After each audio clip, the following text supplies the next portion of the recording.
नूह और जल प्रलय की महान कहानी। बाइबल उत्पत्ति की पुस्तक पर आधारित बहुत बहुत पुराने समय की बात है।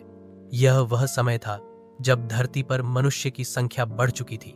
परमेश्वर ने मनुष्य को प्रेम, शांति और भलाई के लिए बनाया था, लेकिन धीरे धीरे लोगों के दिल बदलने लगे। लोग परमेश्वर को भूल गए। हर व्यक्ति केवल अपने लाभ के बारे में सोचने लगा। चारों ओर झूठ, हिंसा, अन्याय और पाप फैल गया। मजबूत लोग कमजोरों को सताने लगे। भाई भाई से लड़ने लगा। किसी को किसी के दुहक की परवाह नहीं थी। धरती पर बुराई इतनी बढ़ गई कि परमेश्वर का हृदय बहुत दुहखी हो गया। परमेश्वर ने मनुष्य को प्रेम से बनाया था, लेकिन अब वही मनुष्य बुराई का मार्ग अपनाए हुए था।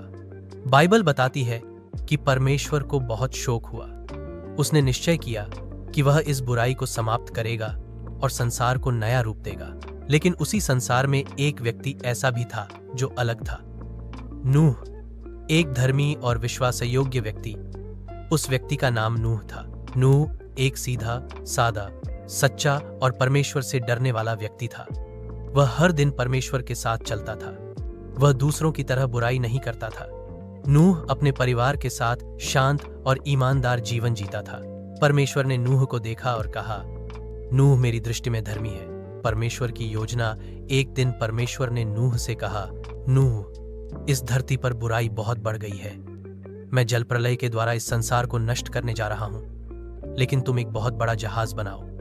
उसमें तुम्हारा परिवार और हर जीव की एक एक जोड़ी सुरक्षित रहेगी। परमेश्वर ने नूह को जहाज का पूरा नक्शा दिया। कितना लंबा, कितना चौड़ा, कितनी मंजिलें, कितने कमरे, सब कुछ। नूह ने कोई तर्क नहीं किया। उसने पूछा नहीं कि बारिश क्या होती है। उसने बस विश्वास किया। विश्वास की परीक्षा नूह ने जहाज बनाना शुरू किया। यह काम आसान नहीं था। जहाज बहुत विशाल था। उसे बनाने में कई साल लग गए। लोग नूह को देखकर हंसते थे। वे कहते थे, नूह पागल हो गया है, यहां पानी नहीं और वह नाव बना रहा है। लेकिन नूह ने किसी की बातों पर ध्यान नहीं दिया।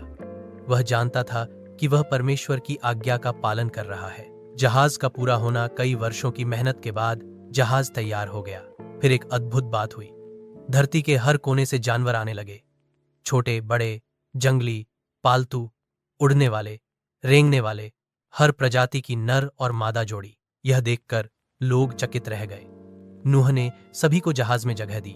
दरवाजा बंद हुआ। नूह का पूरा परिवार, नूह, उसकी पत्नी, उसके 3 बेटे और उनकी पत्नियां सब जहाज में चढ़ गए। फिर परमेश्वर ने स्वयं जहाज का दरवाजा बंद कर दिया। यह बहुत गंभीर क्षण था। जल प्रलय। आसमान में अचानक काले बादल छा गए। तेज हवा चली और फिर बारिश शुरू हुई। पहले हल्की, फिर तेज और फिर लगातार।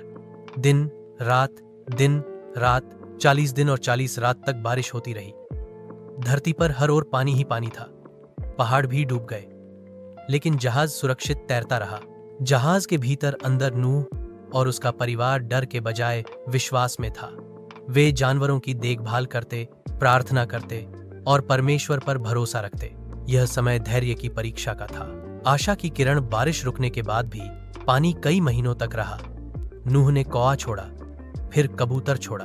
एक दिन कबूतर अपनी चोंच में जैतून की हरी पत्ती लेकर लौटा। यह संकेत था, जीवन फिर लौट रहा है। नई शुरुआत। जब धरती सूख गई, परमेश्वर ने नूह से कहा, अब जहाज से बाहर आओ। नूह और उसका परिवार बाहर आया। नूह ने सबसे पहले परमेश्वर का धन्यवाद किया। परमेश्वर का वादा। परमेश्वर ने नूह से वादा किया, मैं फिर कभी पूरी धरती को जल प्रलय से नष्ट नहीं करूंगा। और उस वादे के चिन्ह के रूप में उसने आकाश में एक सुंदर इंद्रधनुष बनाया। अगर आपको यह वीडियो अच्छी लगी हो तो हमारे चैनल को सब्सक्राइब, लाइक और कमेंट जरूर करें और हमारे साथ बने रहे। आपको इस चैनल पर और बाइबल की कहानी देखने को मिलेगी।